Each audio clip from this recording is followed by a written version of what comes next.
చెడ్డీ బడ్డీ క్యాంపెయిన్ గురించి డిస్కస్ చేస్తూ కొన్ని ఇంట్రెస్టింగ్ పేషెంట్ స్టోరీస్ మనం డిస్కస్ చేశాం. అలాంటి ఒక స్టోరీ కూడా డిస్కస్ చేద్దాం. మొన్న ఓపీలో 12 సంవత్సరాల అబ్బాయి టెస్టిస్ అనేది కిందికి రాలేదు అని చూపించుకోవడానికి వచ్చాడు. మనకందరికి తెలుసు టెస్టిస్ అనేది మొదటి 6 నెలల్లో కిందికి రావాలి, రాకపోతే మనం సర్జరీ చేసి సరి చేసుకుంటాం. మరి ఈ అబ్బాయి ఏమో 12 సంవత్సరాలు. నేను వాళ్ళని అడిగాను, మీరు ఎందుకు ఇన్నో రాలేదు అని. వాళ్ళు ఒక ఇంట్రెస్టింగ్ రీజన్ చెప్పారు. మా బాబుకి చిన్నప్పుడు ఏడిస్తే గుక్క పట్టేది, అది చూసి మేము భయపడిపోయాము, అందుకే ఫర్దర్ గా ఏదైనా ట్రీట్మెంట్ చేయించాలంటే తను ఏడుస్తాడని భయపడి మేము ట్రీట్మెంట్ కి రాలేదు, ఇప్పుడు కొద్ది ధైర్యం చేసుకుని వచ్చాము అని. చూడండి, గుక్క పట్టడం అనేది అలాంటి సెల్ఫ్ లిమిటింగ్ అంటాం. అంటే అది ఒక ఏజ్ తర్వాత అదే తగ్గిపోతుంది. సో యూజువల్ గా 6 months to 5 years ఏజ్ లో ఈ గుక్క పట్టడం అనేది చూస్తూ ఉంటాం. దీని ఇంగ్లీష్ లో మనం బ్రెత్ హోల్డింగ్ స్పెల్ అంటాం. అంటే పిల్లాడికి ఏదైనా భయం కలిగినప్పుడు కానీ, నొప్పి కలిగినప్పుడు కానీ, లేదా బాగా కోపం వచ్చినప్పుడు కానీ మన ఊపిరిని ఆపేస్తాం. సో దీన్ని బ్రెత్ హోల్డింగ్ స్పెల్ అంటాం. అలా ఊపిరిని ఆపేసినప్పుడు బాడీకి ఆక్సిజన్ అందక బేబీ ఏమో బ్లూగా అయిపోతుంది, కొన్నిసార్లు ఏమో పేల్ గా అయిపోతారు. సో కొద్దిగా మనం మళ్ళీ స్టిమ్యులేట్ చేస్తే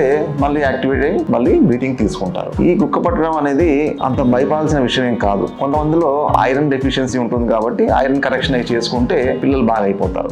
ఇటువంటి ఒక చిన్న ఈవెంట్ ని తీసుకొని సర్జరీ పోస్ట్ పోన్ చేసుకోవడం అనేది ఎంతవరకు కరెక్ట్? పాపం వాళ్ళకి ఆ సరైన అవగాహన లేక సర్జరీని పోస్ట్ పోన్ చేసుకొని ఇప్పుడు 12 సంవత్సరాలకి సర్జరీ కోసం వచ్చారు. సర్జరీ చేసాము కానీ కొన్ని అవుట్కమ్ వస్తుందా అంటే రాకపోవచ్చు. సో అందుకే ఏదైనా సమస్య ఉన్నప్పుడు మనమే ఊహించుకోకుండా ఒక ఎక్స్పర్ట్ డాక్టర్ ని కలిసి ఒపీనియన్ అడగడం చాలా మంచిది.